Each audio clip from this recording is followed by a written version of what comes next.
When the center can no longer hold, then things fall apart.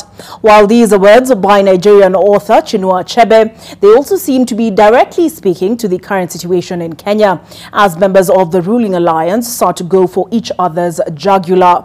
In the latest turn of events, senators largely from Kenya Kwanza are mooting a censure motion against Public Service CS Moses Kuria, saying that he is a continued embarrassment to the appointing authority.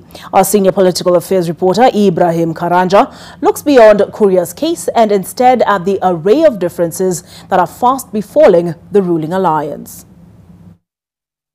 There has been a flame furiously burning within the Kenya Kwanza government, and its smoke is fast becoming too difficult to hide or just wish away.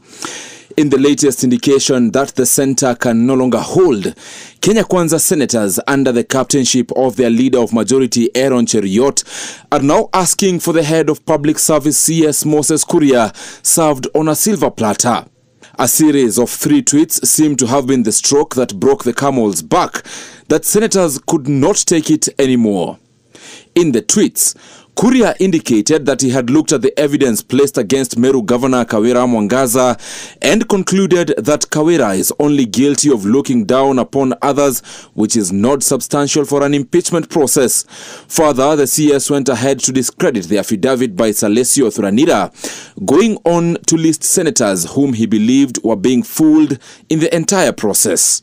On behalf of the Senate, I want to register my disappointment in the increasingly unbecoming conduct of Cabinet Secretary Moses Kuria, a man who's continually embarrassing the appointing authority and casting serious doubts on the choice ability of none other than His Excellency, the President.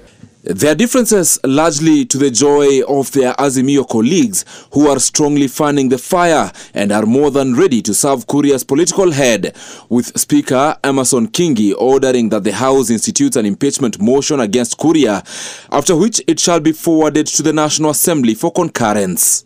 Speaker, I am happy that we have come full circle, because this is something that I have said on many stages, that in fact Moses Kuria is an incorrigible national shame. Mr. Speaker, one of the things that I ask myself is just how much embarrassment does the President have capacity to endure? And I can assure you that if nothing is done about Moses Kuria, there is more embarrassment coming. That one I can guarantee. Honorable Senators, this cannot be a house of lamentations. This is a house of action. Pursuant to the point of order that has been raised by the majority leader, I implore upon you, honorable senators, to use or to take full advantage of the standing orders. Yet also emerging in the quest to oust Kuria are the intentions to cast the net wider, with Nandi Senator Samson Cherargei hoping to include Transport CS Kipchumba Murkomen in the matrix.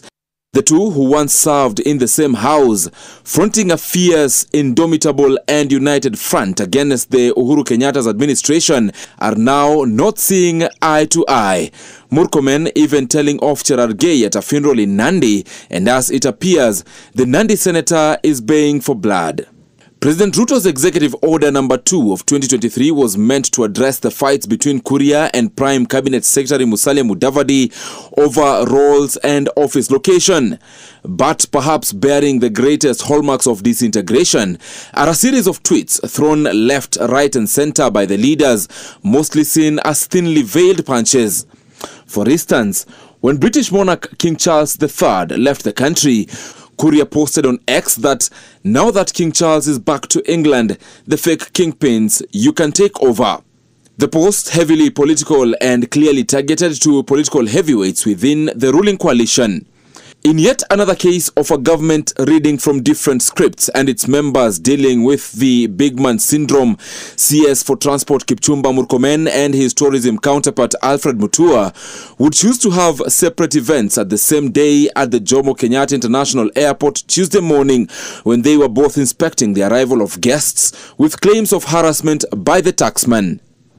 Already, there are undertones of concerns by legislators within the ruling Kenya Kwanza coalition on sentiments made by the president in the Tuesday parliamentary group meeting that they should not seek to be popular all the time. Is the Kenya Kwanza center still holding, or has it gotten to its elastic limit? Ibrahim Karanja, NTV.